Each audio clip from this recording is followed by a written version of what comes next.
आज का जो हमारा टॉपिक होगा वो किसके बारे में होगा भाई? पीरियोडिक टेबल के बारे में। तो देखो आपने 10th में भी इस तरीके का एक स्ट्रक्चर देखा होगा, डायग्राम देखा होगा। जैसे आप केमिस्ट्री की बुक ओपन करते हो ना, तो इस तरीके की एक टेबल बनी होती है। इसी टेबल का नाम क्या होता है हमारे पास? है पीरियोडिक टेबल। अब इस पीरियोडिक टेबल में हम क्या करते हैं? एलिमेंट को पुट करते हैं, ठीक है, ताकि उनकी इजी वे से हम क्या कर सके? स्टडी कर सके। क्यों कर रहे हैं स्टडी? तो देखो क्या होता है कि अगर आज की बात करें तो आज तो 118 एलिमेंट से ज्यादा डिस्कवर हो चुके हैं। 122 बोल रहे हैं अभी तो, लेकिन हमें याद रखनी है कितना? 118। अब ये 118 एलिमेंट डायरेक्टली और इनडायरेक्टली हमारे लिए काफी ज्यादा इंपॉर्टेंट है। अगर मान लो मैं एक एग्जांपल भी दूं ना, उसे इससे समझ में आ जाएगा। जैसे ऑक्सीजन है, अब बोलते ना कि ऑक्सीजन हमें किस में काम आती है? सांस लेने में काम आती है। हाइड्रोजन ना होता तो पानी नहीं बनता, कार्बन ना होता तो खाना नहीं बनता, है ना। कहने का मतलब ये है कि डायरेक्टली और इनडायरेक्टली ये एलिमेंट हमारे लिए काफी ज्यादा इंपॉर्टेंट होते हैं, तो उनकी स्टडी भी करनी पड़ेगी हमें। तो यहां पर तुम क्या देखते हो? 118 एलिमेंट को तो नाम याद रखना बहुत मुश्किल हो जाता है, उन सभी की अलग अलग प्रॉपर्टी याद करना बहुत ज्यादा डिफिकल्ट हो जाएगा।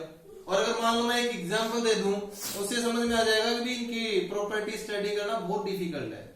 एक एलिमेंट का नाम सुना होगा आपने, कार्बन, ठीक है। कार्बन ने इतने सारे कंपाउंड बना रखे हैं, लाखों करोड़ों कंपाउंड बना रखे हैं। इसने तो एक पूरी केमिस्ट्री बना रखी है अपनी अलग से, जिसका नाम है ऑर्गेनिक केमिस्ट्री। तो जब एक एलिमेंट के बारे में स्टडी करना इतना डिफिकल्ट है, तो 118 के बारे में स्टडी करना तो क्या हो जाएगा? इम्पॉसिबल वाली बात हो जाएगी ना। तो हम क्या करते हैं? टेबल बनाते हैं ताकि उनकी हम इजी वे से क्या कर सके? स्टडी कर सके, ठीक है। तो यहां पर तुम क्या देखोगे कि स्टार्टिंग में अगर 1800 ईस्वी की बात करें हमें, तो उस टाइम तक तो हमारे पास सिर्फ 31 के आसपास एलिमेंट ही डिस्कवर थे। ये नहीं कि एकदम सारे एलिमेंट डिस्कवर हो गए। अब अगर मान लो एनसीईआरटी की 10th क्लास की बुक उठाओगे तो आज भी उस बुक में 114 एलिमेंट लिखा होता है कि टुडे 114 एलिमेंट आर डिस्कवर्ड। लेकिन आप नई बुक में देखोगे तो 118 दिखेंगे, गूगल के ऊपर देखोगे तो 122 भी दिखा देगा, ठीक है। तो ये एलिमेंट धीरे धीरे क्या होते जा रहे हैं? डिस्कवर होते जा रहे हैं। अब चलो पहले तो क्या था? नेचुरल थे सारे के सारे। 94 तक तो जो हम देखते थे वो नेचुरल एलिमेंट है, अर्थ क्रस्ट से मिलते हैं हमें। लेकिन आजकल तो जैसे हम 94 एटॉमिक नंबर से ज्यादा जो एलिमेंट का एटॉमिक नंबर हो जाता है ना, उनमें ज्यादातर तो मैन मेड एलिमेंट है, जिसको तुम आर्टिफिशियल एलिमेंट भी बोल सकते हो, ठीक है भाई। रेडियो एक्टिविटी मेथड से या फिर उनके ऊपर अल्फा रेज, गामा रेज कुछ भी डालकर क्या कर रहे हैं? एक एलिमेंट को दूसरे एलिमेंट में कन्वर्ट करते जा रहे हैं, ठीक है। तो यहां पर तुम सिंपली क्या देखोगे कि स्टार्टिंग में जब 1800 के आसपास की हम बात करते हैं, जब सिर्फ 31 एलिमेंट डिस्कवर थे, तब से हम कोशिश कर रहे हैं पीरियोडिक टेबल को बनाने की। तो बहुत सारे साइंटिस्ट आए, उन्होंने अपनी टेबल बनाई, अपना ला बताया कि एलिमेंट को कैसे पुट करें, लेकिन लिमिटेशन निकलने के बाद वो क्या हो गए? फेल हो गए।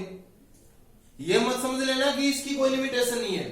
जो आज भी आप पढ़ रहे हो ना मॉडर्न पीरियोडिक टेबल, उसमें भी लिमिटेशन है, लेकिन हाँ उन लिमिटेशन को दूर करने वाला कोई मिला नहीं, तो अभी तक यही चल रही है। तो देखो हम क्या करते हैं, सबसे पहले कौन आता है? डोबर्नियर आता है। आपने 10th क्लास में सुना भी होगा, डोबर्नियर, न्यूलैंड, मेंडलीव, इस तरीके के नाम सुने होंगे ना। तो स्टार्टिंग में कौन आता है भाई? डोबर्नियर। उसने अपना एक लॉ बताया 1817 में। तो डोबर्नियर क्या, अगर मैं जो आपको नाम बोल रहा हूं ना, डोबर्नियर, न्यूलैंड, लोथरनियर और मेंडलीव, यहां तक जितने भी साइंटिस्ट आएंगे, कहने का मतलब यह है कि छोड़कर मॉडर्न पीरियोडिक टेबल को, इससे पहले जितने भी लॉ आए हैं पीरियोडिक टेबल के लिए, वो सभी के सभी एक ही बात बोलते हैं कि एलिमेंट की जो प्रॉपर्टी है वो किसके ऊपर डिपेंड करती है? उसके एटॉमिक मास के ऊपर। आ रही बात समझे? ठीक है। सिर्फ एक मॉडर्न पीरियोडिक टेबल बोलता है कि एलिमेंट की प्रॉपर्टी एटॉमिक मास की बजाय एटॉमिक नंबर के ऊपर डिपेंड करती है। आ रही बात समझे? तो यहां पर तुम क्या बोल दोगे, चाहे डोबर्नियर आओ चाहे मैं कौन सा भी साइंटिस्ट लिखो, आपके दिमाग में एक बात तो ये आनी चाहिए कि he put the element according to their atomic mass. आगे सुनने, तो डोबर्नियर ने भी क्या किया, एलिमेंट को किस तरीके से पुट किया, according to their atomic mass. लेकिन इसने क्या कर दिए, 4 ट्रेड बना दिए। ट्रेड कैसे, एक ट्रेड में उसने क्या कर दिया, 3 एलिमेंट पुट कर दिए। कितने एलिमेंट पुट कर दिए भाई, 3 एलिमेंट पुट कर दिए। और ऐसे पुट किए कि पहले का मास और तीसरे का मास अगर मैं जोड़ दूं और 2 से भाग दे दूं, अगर हम 2 चीजों को जोड़कर 2 से भाग देते हैं तो क्या निकल जाता है, उसका मीन निकल जाता ना, है ना। तो जो मीन मास आएगा वो किसके इक्वल आएगा, बीच वाले के। आगे सुनने, तो पहली वाली लाइन तो सेम रखना कि according to Dobereiner the property of element depend upon the atomic mass. He put 3 element in a trade in such a way that mean mass of first and third, यहां से ध्यान से सुनना कि mean mass of a first and third element comes equal to mass of a second। Example दिखा देता हूं। पहले ट्रेड में जैसे इन्होंने रखा है लिथियम, सोडियम एंड पोटेशियम। तुम क्या बोलते हो, लिथियम का एटॉमिक नंबर कितना है, 3, तो एटॉमिक मास कितना हो जाएगा, डबल में 1 ऐड कर देंगे ना, ओट है तो डबल में 1 ऐड कर देंगे, 3 दूनी 6 और 1 है 7, प्लस पोटेशियम का एटॉमिक नंबर कितना है 19, मास कितना हो जाएगा 19 दूनी 38 के 39। इसको 2 से डिवाइड कर दो, यहां पर कितना हो जाएगा 46 को 2 से डिवाइड करोगे तो 23। तो यहां पर देख लो तुम, सोडियम का एटॉमिक नंबर कितना होता है 11, मास कितना होता है 11 दूनी 22 और 1 के 23। आई बात सुनने। लेकिन ये ला जो है ना वो ज्यादा एप्लीकेबल नहीं हुआ, ठीक है, सिर्फ 1-2 एलिमेंट के लिए लगा, बाद में थोड़ा सा नियरली लगा। लेकिन जैसे जैसे नए एलिमेंट डिस्कवर होते गए तो ये अपनी इस टेबल के अंदर पुट नहीं कर पाया। तो इसके बाद 1865 में कौन आता है, न्यूलैंड आता है। 1817 के बाद कौन आता है भाई, न्यूलैंड। न्यूलैंड क्या कहता है कि जब हम एलिमेंट को पुट करते हैं according to their increasing atomic mass, ठीक है, ये तो कन्फर्म दिमाग में बैठी रही है कि एलिमेंट की प्रॉपर्टी किसके ऊपर डिपेंड कर रही है, उसके एटॉमिक मास के ऊपर। तो न्यूलैंड ने क्या बोला कि when we put the element according to their increasing atomic mass then the property of first element comes similar to the property of eighth element।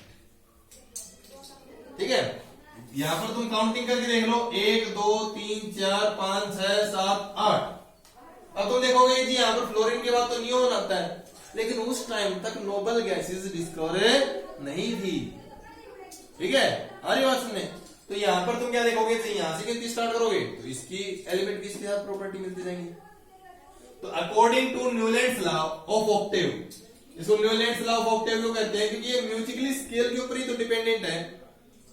जैसे आप सारे गामा पा धा निसा इस तरीके से रिपीट होते ना म्यूजिकल स्केल, सेम उसी तरीके से प्रॉपर्टी सिमिलर तो हो रही है, रिपीट तो हो रही है। तो वे put the element according to their increasing atomic mass then the property of first element comes similar to the property of eighth element. आगे बात सुनिए, ठीक है। अब अगर हम मान लो इनकी साथ साथ थोड़ी थोड़ी लिमिटेशन भी याद करते जाए, तो चाहे कोई सा भी साइंटिस्ट हो, सभी की एक कॉमन लिमिटेशन तो यही है कि he can't put the new discovered element, चाहे वो मॉडर्न ही क्यों ना हो। एक तो वो न्यू डिस्कवर्ड एलिमेंट की पोजीशन एक्सप्लेन नहीं कर पाए, दूसरी हाइड्रोजन की पोजीशन एक्सप्लेन नहीं कर पाए, हाइड्रोजन के साथ साथ आइसोटोप की पोजीशन नहीं बता पाए पहले वाले, ठीक है। क्योंकि आइसोटोप में क्या देखते हो तुम, मास डिफरेंट होता है लेकिन एलिमेंट तो एक ही रहता है। अब मास के अकॉर्डिंग पुट करेंगे तो एक एलिमेंट को 3-3 या 4-4 जगह पुट करना पड़ेगा ना, ठीक है। तो वो आइसोटोप की पोजीशन भी एक्सप्लेन नहीं कर पाए थे। अब इसके जस्ट बाद आता है 1869 ईस्वी में लोथरमेयर। लोथरमेयर ने क्या किया, एलिमेंट के एटॉमिक मास के साथ साथ एटॉमिक वॉल्यूम की भी स्टडी की। और जब उसने एटॉमिक मास और एटॉमिक वॉल्यूम के बीच में ग्राफ निकाला ना, तो उसने क्या बोला कि जिन एलिमेंट की प्रॉपर्टी सिमिलर है वो इस ग्राफ के अंदर atomic mass versus atomic volume के अंदर जब ग्राफ निकालते हैं, इस ग्राफ के अंदर वो क्या करते हैं, सिमिलर पोजीशन को ऑक्युपाई करते हैं जिन एलिमेंट की प्रॉपर्टी सिमिलर है। जैसे कि लिथियम की सोडियम के साथ प्रॉपर्टी मिलती है, तो लिथियम टॉप के ऊपर है ना, तो सोडियम भी टॉप पे है। अगर किसी एलिमेंट की प्रॉपर्टी दूसरे एलिमेंट से मिलती है और वो नीचे है, बॉटम में है, तो वो वाला दूसरा वाला एटम भी कहां पर मिलेगा, बॉटम में मिलेगा। कहने का मतलब ये है कि according to Lothar Meyer, when we plot a graph between atomic mass versus atomic volume, then the element which having similar property occupy similar position in this graph. आगे बात समझे, ठीक है। लोथरमेयर के बाद जो साइंटिस्ट आता है ना, उस साइंटिस्ट ने, ये 1869 में आया था, 1869 में ही एक साइंटिस्ट और आता है जिसका नाम है मेंडली। उसका बहुत ज्यादा इंपॉर्टेंस है, ठीक है।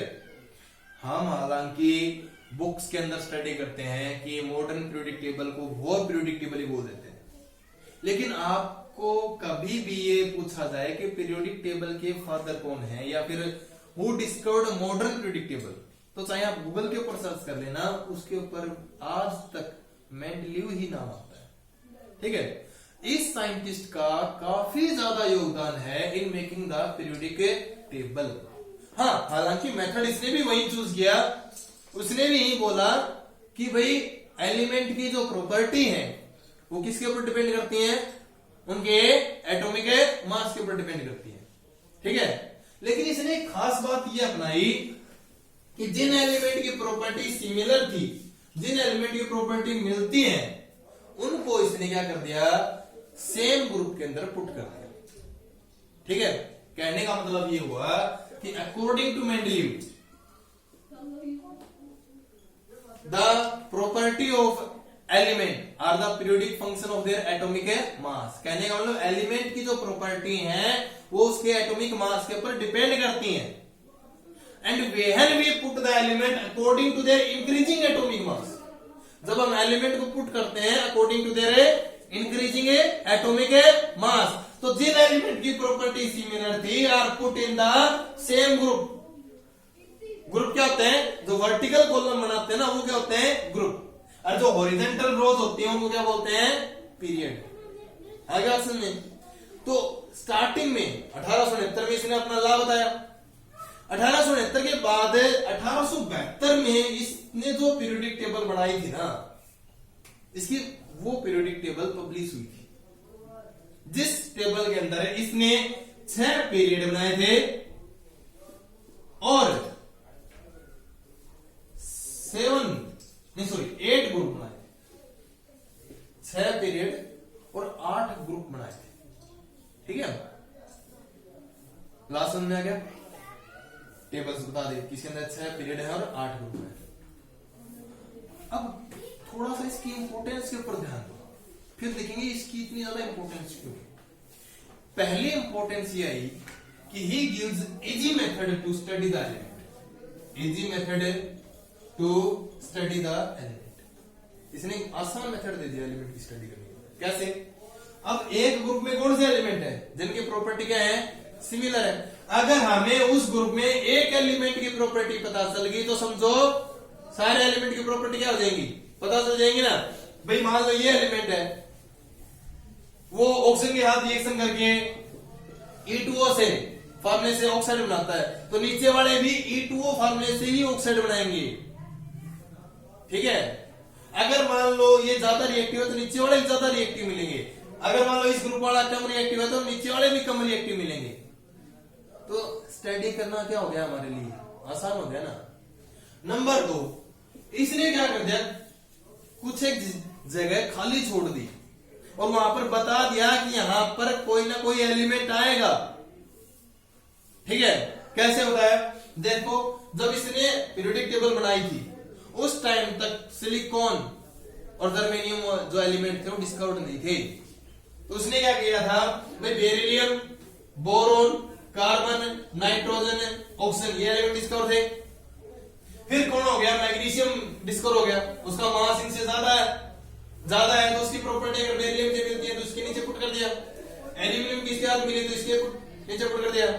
एल्यूमिनियम के जस्ट बाद फास्फोरस डिस्कवर हो गया, और फास्फोरस की प्रॉपर्टी किससे मिलती है, नाइट्रोजन के साथ। तो उसने यहां पर पुट नहीं किया, जगह छोड़ दी खाली, ठीक है। और यहां पर बता दिया कि यहां पर एक एलिमेंट और डिस्कवर होगा जिसकी प्रॉपर्टी कार्बन से मिलती होंगी, और इसका मास एल्यूमिनियम और फास्फोरस के बीच में होगा।